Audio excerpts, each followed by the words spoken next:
Em nosso estudo de hoje está no Evangelho de João, capítulo 20, versículo 21. Disse-lhes, pois, Jesus outra vez: paz seja convosco. Emmanuel faz a lição 53 do livro Caminho, Verdade e Vida com o título Paz.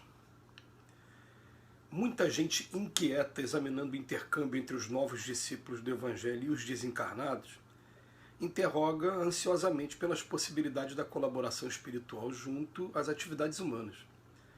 Por que razão os emissários do invisível não proporcionam descobertas sensacionais ao mundo? Por que não revelam os processos de cura das moléstias que desafiam a ciência? Como não evitam o doloroso choque entre as nações? Tais investigadores, distanciados das noções de justiça, não compreendem que seria terrível furtar ao homem os elementos de trabalho, resgate e elevação. Aborrecem-se comumente com as reiteradas e afetuosas recomendações de paz das comunicações do além-túmulo, porque ainda não se harmonizaram com Cristo. Vejamos o Mestre com os discípulos quando voltava a confortá-los do plano espiritual. Não lhe observamos na palavra qualquer recado torturante, não estabelece a menor expressão de sensacionalismo, não se adianta em conceitos de revelação supernatural. Jesus demonstra-lhes a sobrevivência e deseja-lhes paz. Será isso insuficiente para a alma sincera que procura a integração com a vida mais alta? Não envolverá em si grande responsabilidade o fato de reconhecer a continuação da existência, a lei da morte, na certeza de que haverá exame dos compromissos individuais? Trabalhar e sofrer constituem processos lógicos do aperfeiçoamento e da ascensão. E que atendamos a esses imperativos da lei com bastante paz é o desejo amoroso e puro de Jesus Cristo. Esforcemo-nos por entender semelhantes verdades, pois existem numerosos aprendizes aguardando os grandes sinais, como os preguiçosos que respiram à sombra à espera do fogo fato do menor esforço. A paz, ela ainda vai ser muito objeto de estudo nosso daqui para frente.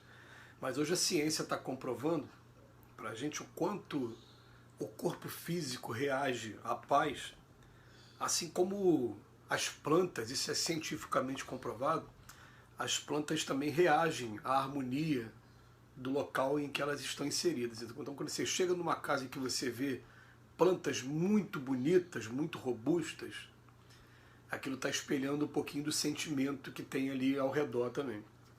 E o corpo físico também reflete o que a gente tem espiritualmente, que nós somos espíritos, nós não somos esse corpo.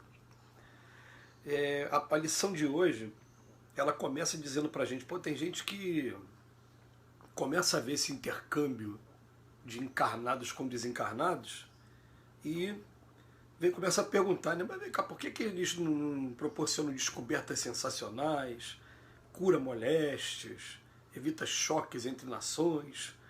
E o Emmanuel chama a atenção, fala, peraí, eles não conseguem ainda entender que seria terrível tirar do homem essas possibilidades, né, de trabalho, resgate e elevação.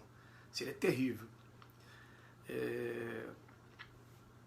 Eu sempre uso um exemplo que marcou a minha vida, e marcou mesmo. Em nossa instituição, a gente faz um trabalho todo final de ano, que por sinal não pudemos fazer nos últimos 2 anos por conta da pandemia, e isso deixa a gente muito triste, mas até o ano de 2019, nós sempre fazíamos 1.600 crianças recebendo presente no final do ano.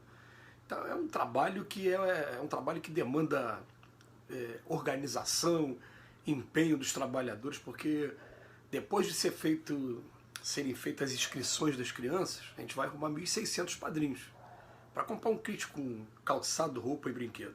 Então, tem muita logística por trás disso. Então eu, como sou uma pessoa muito organizada com as minhas coisas, eu uma vez chego lá no centro, logo nos primeiros, no terceiro, no quarto ano, né, nós já estamos com mais de 15 anos nesse projeto. Aí eram 800 presentes na época. E eu, vamos organizar esses presentes? Aí peguei de 1 a 100 um papel, colhei no chão, de 101 a 200, 201 a 300 e tal. E comecei a organizar por número. Estava sem fazer nada e fui ali jogando minha energia para fazer aquilo ali. Daqui a pouco, quando me dei conta, em 2, 3 horas, estava tudo pronto. Gente, vocês tinham que ver a decepção, a cara de decepção dos trabalhadores quando chegavam e olhavam assim, já está tudo pronto. Eles queriam ajudar e não puderam ajudar porque eu não deixei ajudar. Então eu falei, caramba, então peraí. De lá para cá, quando eu tive essa lição, eu falei, o que eu faço? Eu dou o pontapé inicial. Eu faço o primeiro planejamento, mostro mais ou menos as filas e deixo cada um ir chegando, porque a pessoa quer ter o prazer de dizer assim, eu estou indo lá para a Casa Espírita porque esse projeto é muito bonito e eu participei dele. Agora chegar lá, está tudo pronto, aí eu vou fazer o paralelo com isso aqui. Né? Tudo pronto. Gente, se a gente recebesse tudo pronto hoje, como agiria o ser humano? Como agiria? Como a gente agiria, por exemplo, se eu pudesse olhar no futuro e falar, eu vou ser milionário daqui a tanto tempo. Então não vou fazer nada, eu vou ficar guardando. Não, mas aí depois a gente vai ver lá, só foi milionário porque ele se empenhou mesmo no trabalho, se dedicou nas empresas dele, a coisa foi crescendo, agora ele relaxou, acabou. A gente tem que ter trabalho, tem que ter resgate, tem que ter elevação. Então, os espíritos, eles são muito prudentes nas informações que eles trazem para a gente, a ponto de não atrapalhar o planejamento nosso de evolução que a gente está aqui. E depois ele vem fazer um comentário, né, que logo depois que acontece a morte do corpo físico do Cristo, na cruz, quando ele começa a aparecer durante aqueles 40 dias que narra o Evangelho de João para os discípulos, para os mais chegados, espiritualmente, a primeira coisa que ele faz é a paz seja convosco. Ele recomenda o tempo todo que a gente se mantenha em paz. E são várias mensagens do Emmanuel dizendo que para a gente resolver qualquer problema que tem aqui na Terra, qualquer momento essa pandemia toda que a gente viveu, né, de comoção, a gente precisa de paz primeiro, respirar primeiro para saber como eu vou começar, como é que eu vou agir.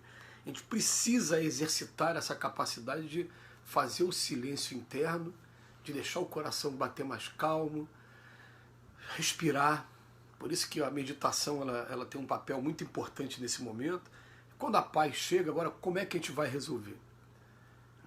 Porque, gente, a gente vai perceber o seguinte, às vezes o problema está aqui na minha frente, mas vou usar uma comparação grosseira, vocês me desculpem, mas ele está com um pedaço de pau desse tamanho para acertar na nossa cabeça.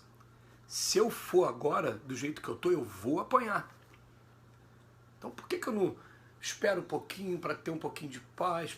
Aí sim, eu vou começar a observar alternativas. E a partir dessa observação, pode ser que quando eu passe por ele, eu passe por ele cumprimentando ele, dando um abraço nele, e aquele bastonete estava na mão dele para acertar na nossa cabeça, já baixou.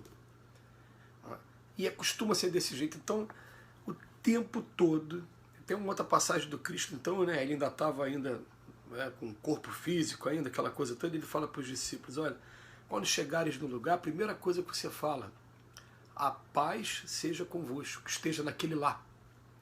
Mas se também aquele lar não te receber, faz o seguinte, sacode a poeira das sandálias. O que significa o sacode a poeira das sandálias? Não guarda mágoa, não guarda ressentimento, simplesmente deseja a paz para aquele lugar e vai dar. A gente tem que sair coisa boa o tempo todo, a gente está nesse aprendizado, é um aprendizado muito difícil, porque nós somos seres humanos, a gente ainda faz muita coisa equivocada, mas a gente tem que aprender a exercitar a paz. Então ele bota aqui para a gente no outro parágrafo, trabalhar e sofrer constituem processos lógicos de aperfeiçoamento e ascensão. E que atendamos a esses imperativos da lei com bastante paz, é o desejo amoroso e puro de Jesus Cristo. Então, trabalhar e sofrer faz parte do processo. Para poder trabalhar e até saber como sofrer, aproveitar os frutos do sofrimento, eu tenho que ter paz dentro de mim.